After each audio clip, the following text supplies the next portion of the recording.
En la historia del hijo pródigo nos parece extraño todo lo que ocurre al final, no al principio. Al principio entendemos, él es un desobediente, él quiere salirse con la suya, él quiere su parte de la herencia, quiere irse lejos, desperdiciar todo, vivir la vida loca, usted sabe. Eso es fácil de entender. Lo que no entendemos es la segunda parte. ¿Por qué el Padre lo acepta con tanta gracia? ¿Por qué el Padre lo acepta con tanta alegría? Esa todavía no es la parte a la que me quiero referir. La parte a la que me quiero referir es a la última parte, donde ya están en la fiesta, están en el pachangón, están reventando la piñata, porque el chamaco volvió, el chamaco malcriado, el chamaco rebelde. Y ahí está el hermano mayor, que ha estado toda la vida sirviéndole a su papá fielmente. Y está echando un berrinche de los mejores que puede echar. Se queda afuera y con los brazos cruzados y posiblemente con el ceño fruncido, les está diciendo a todos, yo no entro y yo no entro. Yo no comparto la cena con él. Yo no comparto la mesa con ese tipo, porque hizo tanto daño. Hizo sufrir a mi papá, nos hizo sufrir a la familia, se llevó parte de la herencia. ¿Cómo puedo hacer eso? Es cuando llega el padre y le dice, es que su hermano estaba muerto y ahora está vivo. Vamos a celebrarlo. Es muy difícil. Yo quiero ponerme en los zapatos del hermano mayor y para mí es muy difícil en la vida real entender cómo funciona la gracia. Porque no quiero que una persona que no merece estar a la mesa esté allí. Usted entiende eso, porque usted ha pasado por eso. Hemos estado en ambos lados de la moneda. Algunos de nosotros hemos sido el hermano mayor que no queremos compartir con alguien que no merece lo que realmente es ganancia y es un premio. Y por el otro lado hemos sido el hijo rebelde, el hijo pródigo, el que viene e inmerecidamente de la misma manera recibe la gracia total y es restaurado y se sienta a la mesa. Esto es difícil de entender. La parte de merecer algo, de merecer un favor, de merecer gracia, no tiene sentido.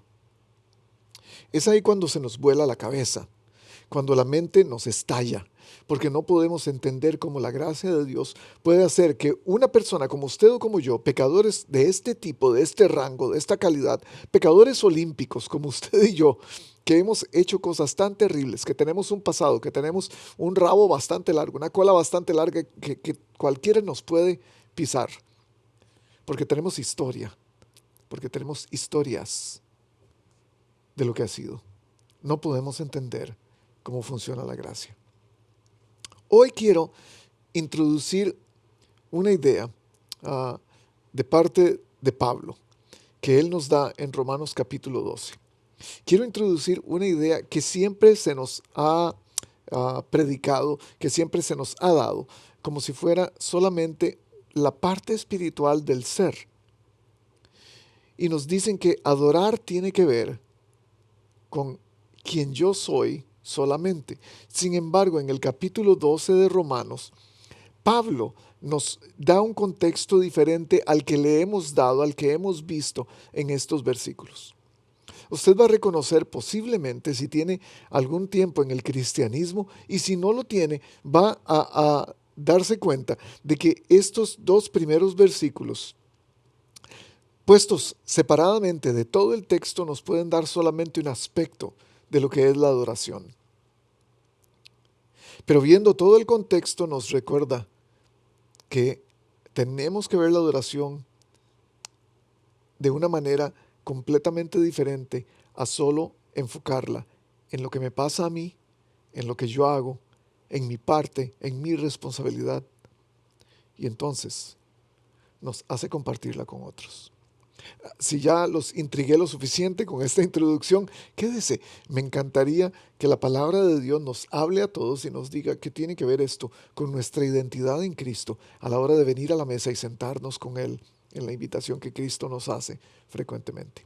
Romanos, capítulo 12. Vamos a leer todo el capítulo. No son muchos versículos, son solo 21 versículos, pero vamos a tratar de ir rápido por el texto y después ver qué tiene esto que ver con venir a la mesa, acercarse a la mesa de Cristo y poder compartirla con Él. Únase a mí.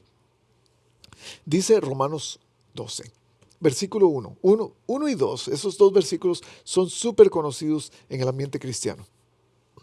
Por lo tanto, hermanos, tomando en cuenta la misericordia de Dios, esta es la base.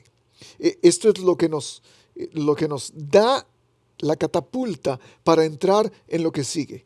La misericordia de Dios es el fundamento que Él está dándonos. Tomando en cuenta esa misericordia de Dios, les ruego que cada uno de ustedes,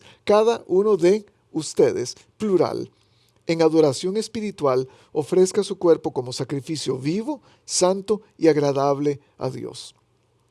Ofrezca su cuerpo como sacrificio vivo, santo y agradable a Dios.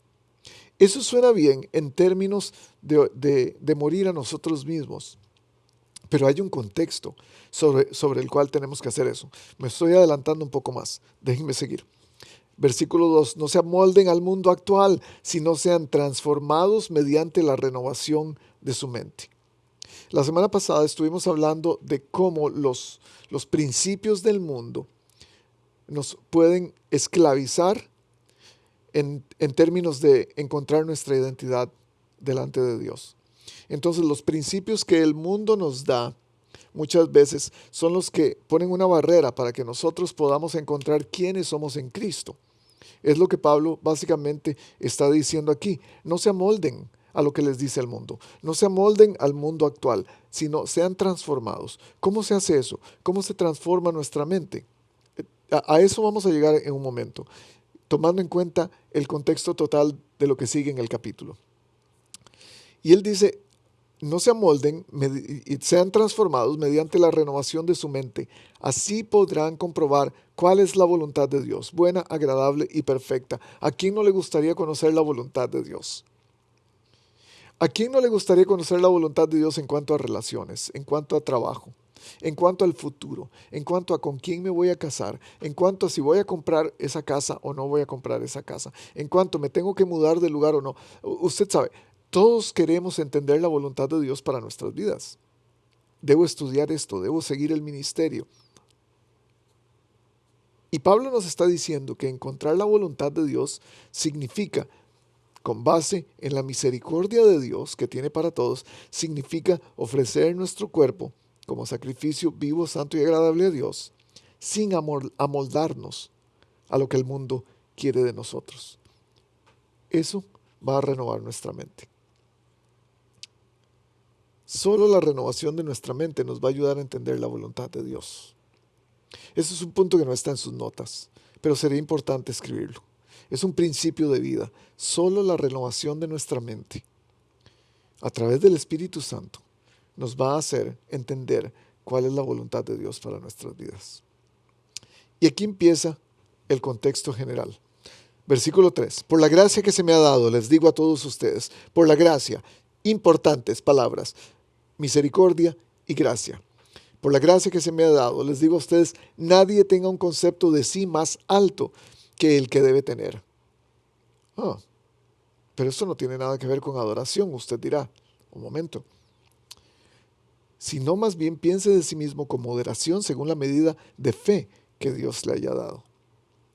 Pues así como cada uno de nosotros tiene un solo cuerpo, con muchos miembros, y no todos estos miembros desempeñan la misma función, también nosotros, siendo muchos, formamos un solo cuerpo en Cristo y cada miembro está unido a todos los demás. Tenemos dones diferentes según la gracia que se nos ha dado. Si el don de alguien es el de profecía, que lo use en proporción con su fe. Si es el de prestar un servicio, que preste el servicio. Si es el de enseñar, que enseñe. Si es el de animar a otros, que los anime. Si es el de socorrer a los necesitados, que dé con generosidad. Si es de dirigir, que dirija con esmero. Si es de mostrar compasión, que lo haga con alegría. El amor debe ser sincero. Aborrezcan el mal, aférrense al bien. Ámense los unos a los otros con amor fraternal, respetándose y honrándose mutuamente. Nunca dejen de ser diligentes. Antes bien sirvan al Señor con fervor, que da el Espíritu. Alégrense en la esperanza, muestren paciencia en el sufrimiento, perseveren en la oración, ayuden a los hermanos necesitados, practiquen la hospitalidad. Y entonces nos está diciendo, estos son los dones que ustedes recibieron. ¿No están viendo que todo lo que Dios nos dio, por su misericordia, por su gracia, lo estamos devolviendo a otros hermanos? Bendigan a quienes los persigan, bendigan y no maldigan, alégrense con los que están alegres, lloren con los que lloran, vivan en armonía unos con los otros, no sean arrogantes, sino háganse solidarios con los humildes, no se crean los únicos que saben, no paguen a nadie mal por mal, procuren hacer lo bueno delante de todos, si es posible y en cuanto dependa de ustedes, vivan en paz con todos, no tomen venganza, dejen el castigo en manos de Dios. No tomen venganza, dejen el castigo en manos de Dios, porque está escrito, mía es la venganza, yo pagaré, dice el Señor. Antes bien, si tu enemigo tiene hambre, dale de comer, si tiene sed, dale de beber. Actuando así harás que se avergüence de su conducta. No te dejes vencer por el mal, al contrario, vence el mal con el bien. Y entonces, aquí empieza la transformación de nuestra mente.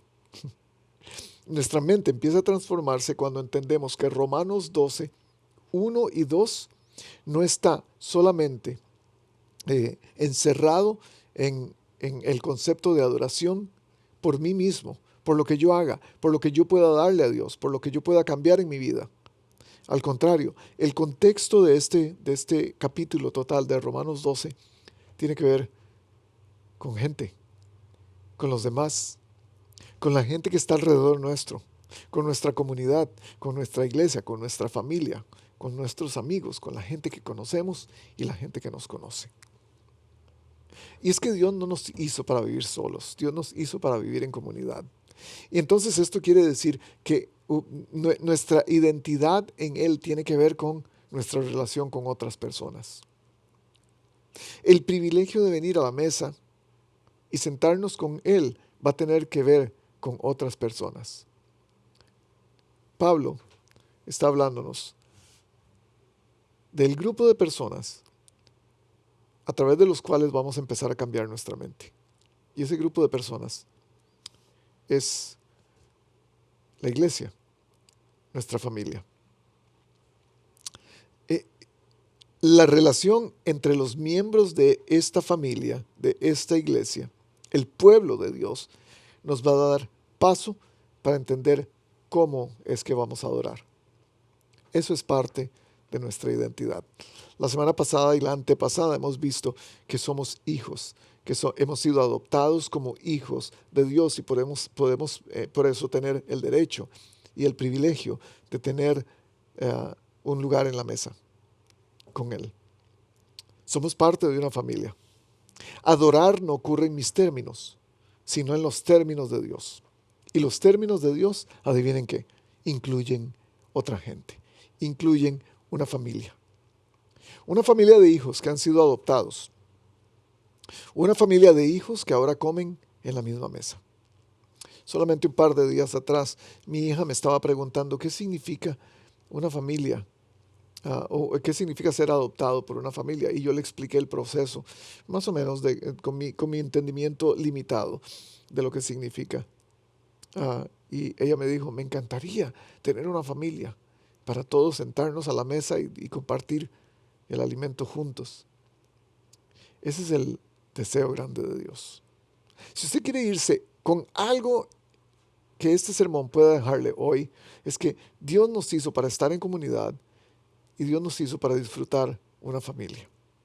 Es parte de nuestra identidad, ser miembros de una familia. Sentarnos a la mesa con Dios porque Él nos adoptó, pero no solamente sentarnos con Él, sentarnos con otros hijos de Él que son adoptados. Y aquí es donde empieza la complicación. Aquí es donde empieza el cambio de nuestra mente. Aquí es donde tenemos que empezar a transformar todos los conceptos que tenemos acerca de adorar a Dios y de quiénes somos nosotros en Él, porque lo hemos pensado solamente en términos individuales, subjetivamente. Ahora vamos a tener que verlo de una manera más objetiva, porque hay otra gente envuelta en esto. Hay otra gente envuelta en términos de cómo yo adoro. Hay otra gente envuelta en términos de cómo yo sigo a Cristo. Es una familia. Es un grupo de gente que son sumamente diferentes y es por eso que Pablo lo dice. Hey, ustedes son una familia, pero son diferentes miembros en el mismo cuerpo. Comencemos a escribir su primer nota en este sermón. El primer principio que yo veo en esto y cómo vamos a empezar a cambiar la mente es que tenemos que entender que todos hemos sido creados diferentes. Todos hemos sido creados diferentes. Ninguno somos iguales. Si todos pensáramos de la misma manera, entonces quiere decir que hay alguien que no está pensando mucho. No podemos pensar igual. No podemos vernos igual. No podemos hacer las cosas igual.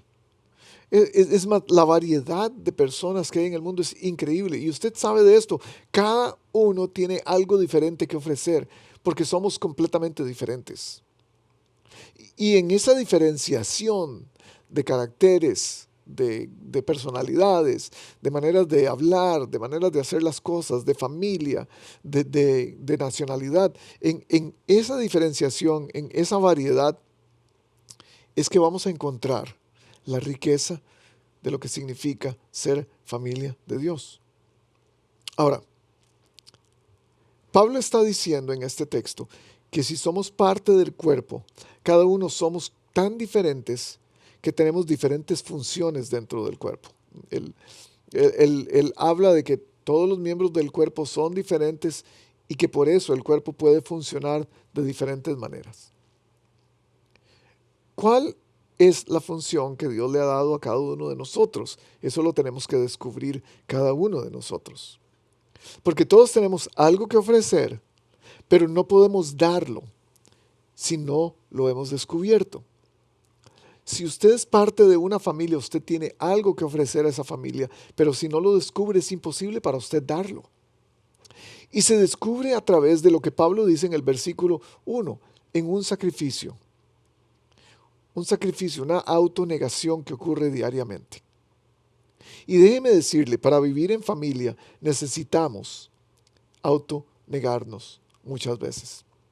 Al comenzar una familia, una pareja, al casarse, van a tener que practicar autonegación para que sus hijos puedan también practicar autonegación y poder servirse mutuamente.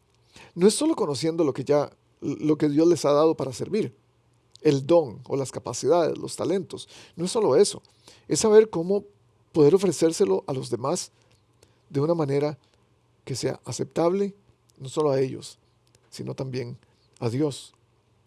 Somos diferentes en personalidad, apariencia, en modo de ver la vida, en manera de pensar, de actuar, de hablar, etc. Todos hemos sido creados de manera diferente, pero todos podemos servirnos a cada uno de los que estamos alrededor, de los que tenemos alrededor, por eso, porque somos diferentes. Es difícil poder encontrar la relación que queremos tener con Dios en adoración si no entendemos la diferencia que hay entre los hijos de Dios, entre la familia de Dios. Cuánta gente está luchando tanto con esto en estos días, porque quieren que los demás hagan lo mismo, piensen lo mismo, se vean parecidos a ellos, tengan los mismos pensamientos en términos políticos. Y entonces queremos uniformidad, pero Dios no quiere uniformidad, Él quiere unidad de su cuerpo. Él quiere unidad de sus hijos, porque Él sabe que todos somos diferentes. Y todos, cada uno de nosotros, tiene algo que ofrecer a pesar de las diferencias. La segunda cosa es que sí, todos hemos sido creados diferentes, pero también todos tenemos diferentes funciones. La función de cada uno es completamente diferente. La base de cualquier sociedad es la variedad. Es por eso que en términos económicos es mucho mejor tener la demanda de artículos que muchos comercios pueden ofrecer. Es Es una de las grandes riquezas económicas de este país donde vivimos. Y quizás algunos de nosotros no nos hemos dado cuenta de que la variedad es importante, pero también en términos de cómo nos vemos, de quiénes somos, de cómo llevamos nuestra personalidad. Eso es importante, pero también la variedad de nuestras funciones es sumamente importante. Esa es la base de un cuerpo formado por diferentes miembros y órganos. Y Pablo entiende esa parte científica de cómo se ve el cuerpo. Lo difícil de todo esto es todavía no saber nuestra función. Lo difícil de todo esto es ser mano y no saber qué tengo que hacer como mano. Fui creado como mano, o fui creado como dedo, o fui creado como uña del dedo y todavía no sé cuál es mi función. Y es posible que algunos de ustedes detrás de la cámara estén en ese lugar. No se han dado cuenta todavía cuál es su función dentro del cuerpo de Cristo. Este problema de no saber nuestra función tiene que ver con propósito. Cuando no entendemos el propósito específico por el cual Dios nos creó, vamos a encontrarnos completamente perdidos. De hecho, nos vamos a encontrar compitiendo con otros miembros que tienen una función que nos gustaría tener. Pero estamos tratando de hacer algo para lo cual no fuimos creados. Y algunos de nosotros luchamos tanto en esto, porque queremos ser como la otra persona. Y hablaba la semana pasada acerca de la comparación, porque la comparación mata el agradecimiento, mata estar siempre dando gracias. Es ahí donde nos encontramos un problema de quién soy, para qué fui creado, que muchos de nosotros tenemos. Y yo no sé si usted es uno de ellos, pero si aquí es donde la Biblia hoy tiene que hablarle, posiblemente si usted anda buscando propósito, es aquí donde comienza el primer paso para encontrarlo. Saber para qué estoy en este mundo. Saber qué es lo que cada día al levantarme me da ánimo, me da energía. Y no solo es esto, no es solo que no sabemos nuestra función. Algunas veces tampoco sabemos dónde pertenecemos. Ni la función que tenemos ni dónde pertenecemos. Algunos de nosotros no estamos de acuerdo con las partes del cuerpo que Dios nos dio. Algunos de nosotros pensamos, mi nariz es demasiado grande, mis orejas están disparejas, mis cejas no se ven muy bien, mis dedos de los pies no están parejos, no son bonitos. Y no nos ponemos chanclas por eso. Y no estamos en el lugar adecuado. Esto es un problema de identidad. Cuando no tenemos ni propósito ni identidad, estamos perdidos. Y yo no sé si ese es usted. Porque parte de la identidad que Pablo nos quiere decir aquí es que cuando encontramos quiénes somos y sabemos que somos diferentes y sabemos que tenemos funciones diferentes, vamos a empezar a encontrar propósito en nuestra vida. Vamos a empezar a encontrar identidad en nuestra vida. Y ahí es donde empieza nuestra mente a transformarse.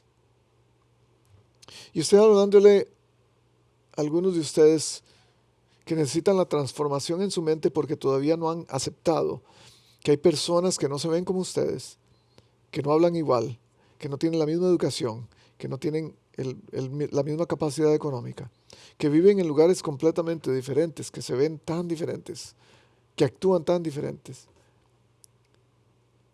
Y algunos de ustedes todavía no han aceptado que ellos son parte de la familia de Dios. Y yo me imagino que si al hacer eso muchos de nosotros todavía no somos aceptados como parte de la familia de Dios. ¿Qué va a tomar para que usted acepte a otros como parte de la familia de Dios? Para que entienda que otros son diferentes y que hacen las cosas también diferentes. ¿Por qué? Porque una de las aceptaciones más grandes que necesitamos tener es para nosotros mismos. Necesitamos aceptar que somos hechos hijos de Dios, aceptar esa adopción. Pero también tenemos que aceptar que hacemos las cosas diferentes a otros. Tenemos que aceptar lo que podemos hacer y sabemos hacer. y no desear lo que el hermano tiene, la otra persona hace, los dones de fulano o de mengano. Nuestra mente tiene que cambiar.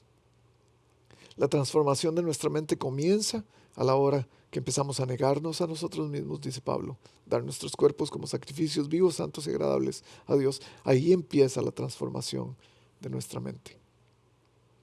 Ahí empieza el camino, a través del cual nos volvemos familia. Y quiero pasar estos últimos 3 puntos, hablando acerca de la familia. Porque algunos de nosotros, a pesar de que somos adoptados por el Señor, a pesar de que somos invitados a su mesa, todavía no aceptamos a los hijos que están sentados a la mesa. Algunos de nosotros todavía no tenemos la capacidad de poder compartir el plato, compartir la sopa que está servida a la mesa de Cristo. No hemos sido capaces de compartirla con otros. Por diferentes razones. Por diferentes razones. Algunos de nosotros todavía no aceptamos que esta persona puede ser parte de la familia de Dios. Algunos de nosotros no aceptamos todavía que nosotros mismos podamos ser parte de la familia de Dios. Y eso es un problema. Porque Pablo está diciéndonos, para que la mente pueda cambiar, para que podamos ofrecer nuestros cuerpos como sacrificios vivos, santos y agradables a Dios, tenemos que hacerlo en un contexto de familia. Un contexto de adoración, ¿correcto? Es un contexto de familia. Entonces, la primera cosa que quiero compartir aquí, a la hora de hablar de la familia, es que es terrible ser parte de una familia defectuosa. Usted lo sabe, yo lo sé. A nadie le gusta pertenecer a una familia defectuosa. Es terrible, es horrible. Somos conocidos porque somos defectuosos. La gente sabe quiénes somos. Nos peleamos en todas partes. Al momento de entrar en el carro es pleito. Al momento de estar en casa son pleitos. Es difícil vivir en una familia así y desafortunadamente algunos de nosotros hemos tenido esa experiencia. Nuestras familias han sido disfuncionales. Y es por eso que entramos a la familia de Dios disfuncionalmente también. Y entonces otra persona u otras personas nos rechazan, o nosotros rechazamos a otras personas porque estamos cansados del drama, estamos cansados de todo lo que ocurre en nuestra familia. ¿Cómo es que un Dios perfecto permite que haya gente defectuosa en su familia? ¿Cómo puede ocurrir esto? No nos puede caber en la cabeza. Y la respuesta es básica. Son 2 cosas de las que ya hablamos. Es gracia. Porque la gracia es recibir lo que no merecemos. Entonces hemos recibido un llamado que no merecemos. Hemos recibido un puesto en la mesa que no merecemos. Hemos recibido un plato de comida en la mesa que no merecemos. Hemos recibido una conversación. Hemos recibido una relación con Dios que no merecemos. Ninguno de nosotros la merece. Por mejores que seamos, por más buenos, por más que sepamos cuál es nuestra función en el cuerpo, ninguno de nosotros merece eso. La otra parte que nos ha permitido ser llamados como familia de Dios, ser adoptados como hijos de Dios, es la misericordia. Misericordia es no recibir lo que sí merecemos. Parte de la premisa que usamos para rechazar a otras personas en la familia de Dios es decir, es que son demasiado defectuosos, son demasiado pecadores, es que hacen demasiadas cosas inapropiadas, cosas pecaminosas y no queremos nada con ellos. Entonces nos ponemos en un papel fariseico y pensamos que la familia de Dios no es solo un privilegio, es un privilegio para gente tan buena como yo. Gente tan especial como yo, gente tan espiritual como yo. Y sin embargo la Biblia me recuerda una y otra vez que cuando estábamos muertos en nuestros delitos y pecados, dice Pablo, Dios tuvo compasión de nosotros, nos perdonó y nos trajo como hijos a su mesa. Ambas cosas, gracia y misericordia, son características que ahora deben ser nuestras, que ahora nosotros tenemos que ofrecer. Ahora no es solo que yo he recibido gracia, ahora yo doy gracia. Ahora no es solo que yo he recibido misericordia, ahora yo doy misericordia. No solo le atribuimos a Dios esas características de ser un Dios de gracia, un Dios misericordioso. Ahora nosotros somos gente de gracia porque somos hijos de Él, llevamos su nombre, llevamos su identidad. Entonces parte de nuestra identidad es ofrecer gracia, es ofrecer misericordia a otras personas. Eso es lo que pasaba con los fariseos. Ellos no querían nada que ver con la gente defectuosa. La gente defectuosa no eran parte de la familia de Dios y sin embargo Jesús viene por ellos y da de su tiempo y los toca y los sana, a los leprosos, a los publicanos, a las mujeres, a los impuros, a los enfermos, a los endemoniados, a usted y a mí, sin saber que ellos eran parte de la lista de Dios para ser parte de su familia. En las familias disfuncionales siempre se permite el abuso, siempre se permite el odio, siempre se permiten las rencillas, las peleas. Lo que no es permitido es hablar de esas cosas. Y es parte de la disfuncionalidad, desafortunadamente, que la familia de Dios tiene muchas veces. Porque vemos cómo otros no lo están haciendo bien y muchas veces lo callamos. Y no hablamos de eso. Déjenme rápidamente hablarles de 8 reglas de una familia disfuncional. Muy rápido. Una familia disfuncional se caracteriza por 8 reglas. La primera es que les gusta el control. Todos tienen que tener control de algo. Tienen que controlar los sentimientos de las otras personas o los suyos propios. Controlar relaciones, controlar decisiones, controlar personas, controlar situaciones. Es control por todas partes. ¿Usted se relaciona con eso en su familia? O tal vez usted mismo. La segunda característica de una familia defectuosa es que todos quieren tener siempre la razón. Quieren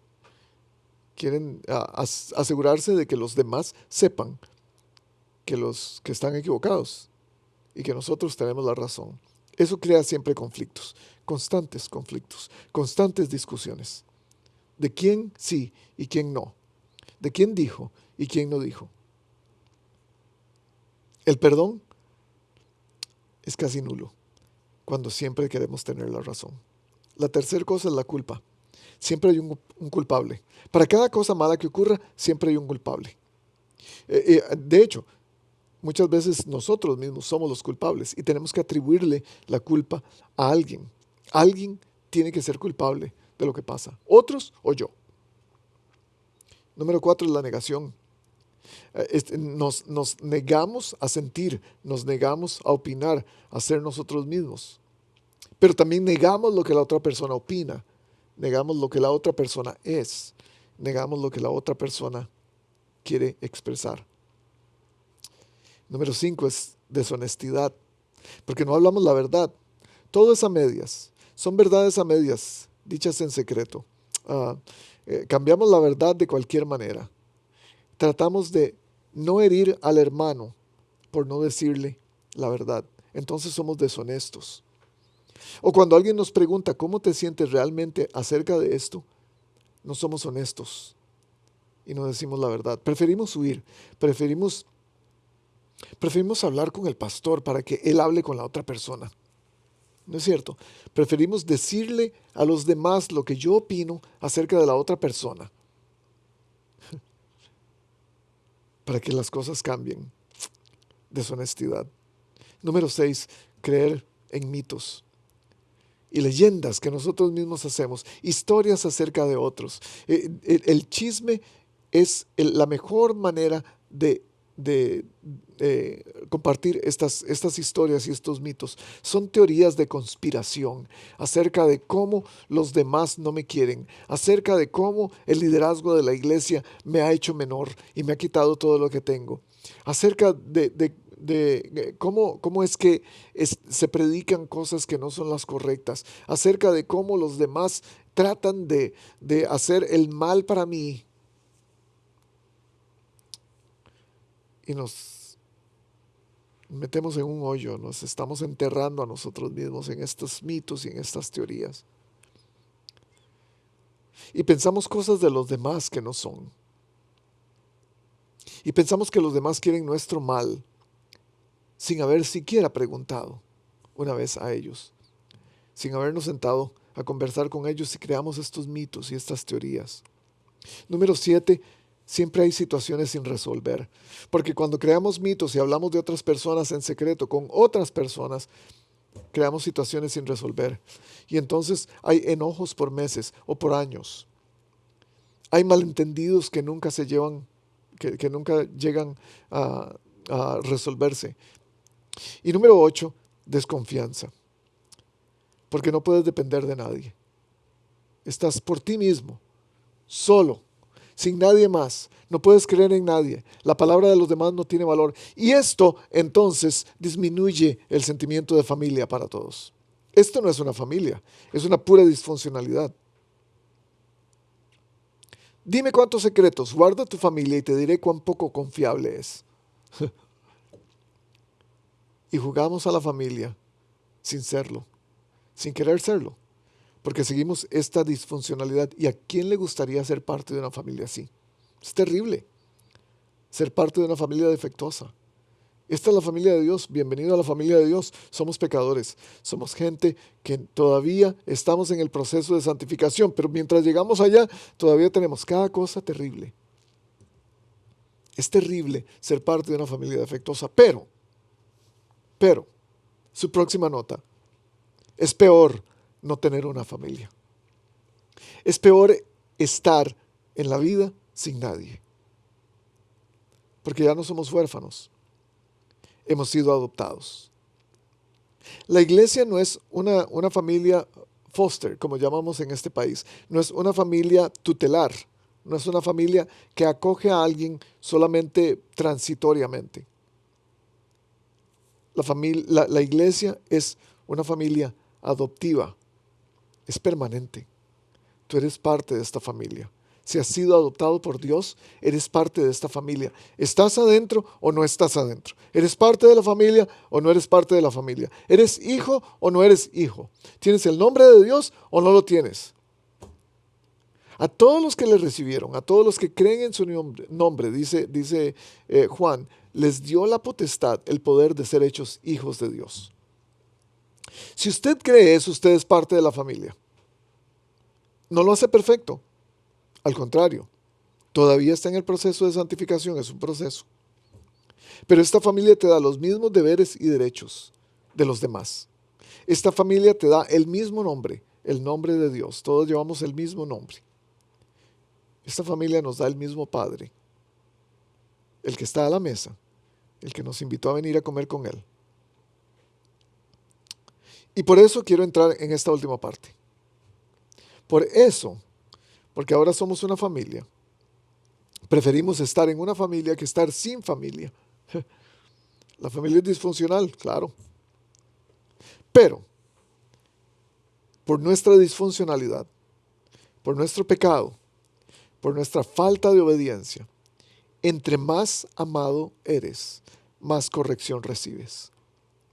Entre más amado eres, más corrección recibes. Y eso es algo que muchos de nosotros tenemos que entender. Es la transformación de nuestra mente que tiene que ocurrir. A través de nuestra negación a nosotros mismos vamos a entender esto. Que si Dios nos ama, Dios nos va a corregir. Venimos a la familia aceptados tal y como somos. Eso definitivamente, el Señor nos acepta con brazos abiertos. Puedes sentarte a la mesa. Ven, siéntate a la mesa. ¿Eres igual a los demás? Claro que sí. ¿Tienes las mismas responsabilidades, los mismos privilegios? Claro que sí. ¿Recibes el mismo amor? Claro que sí. Pero a la hora de recibir la misma corrección, en donde no estamos de acuerdo muchos de nosotros. Entre más Dios nos ama, más va a tratar de hacernos a su imagen. Ese es el centro del amor de Dios. Y esto nos lo demostró colgado en la cruz, recordándonos, amor significa sacrificarse a uno mismo por los demás. Esto significa el amor, dice Jesús, dar su vida por sus amigos. Es aquí donde podemos entender que la autonegación tiene también que significar estar dispuestos, estar abiertos a corrección, porque hay amor. Dios al que ama, disciplina, dice la Biblia, en repetidas ocasiones. Y si eres hijo de Dios, y si quieres ser parte de su familia, vas a tener que estar dispuesto a aceptar su corrección. Algunas veces la corrección va a venir de alguien a quien tú reconoces como líder. Algunas veces va a venir a través de un hermano de la familia. Pero es necesaria para entender que nuestro lugar en la mesa no es merecido, es inmerecido. Es gracia y misericordia, inmerecidos los dos. La familia de Dios no es perfecta, pero el Padre es. Eso nos llena de esperanza. Si estamos bajo las reglas de la casa, entonces, número 1, vamos a aceptar su corrección, vamos a aceptar a otros, y número 3, vamos a llevarnos bien unos con otros. Ese es el corazón del Padre. Por eso nos llama familia. Ámense unos a los otros. Este es mi nuevo mandamiento, dice Jesús. Ámense unos a los otros. Son diferentes, claro. Son disfuncionales, claro. Todavía son pecadores, están en el proceso de santificación, claro que sí. Pero todos tenemos una función. Es servirnos mutuamente. Allí vamos a encontrar propósito. Allí vamos a encontrar identidad. Allí vamos a demostrar, a expresar adoración. Pero no solamente tenemos un propósito, no solamente tenemos una función, tenemos un lugar. Tenemos un lugar en la mesa con el Padre, porque ahora somos hijos, ahora somos familia. Nos va a sorprender ver a alguien que no pensábamos que estaría sentado a la mesa. Pero abracemos la oportunidad de ver gente diferente, de ver gente que hace cosas diferentes como nosotros las hacemos. Abracemos la oportunidad de ser parte de una familia. Aunque no sea muy perfecta que digamos.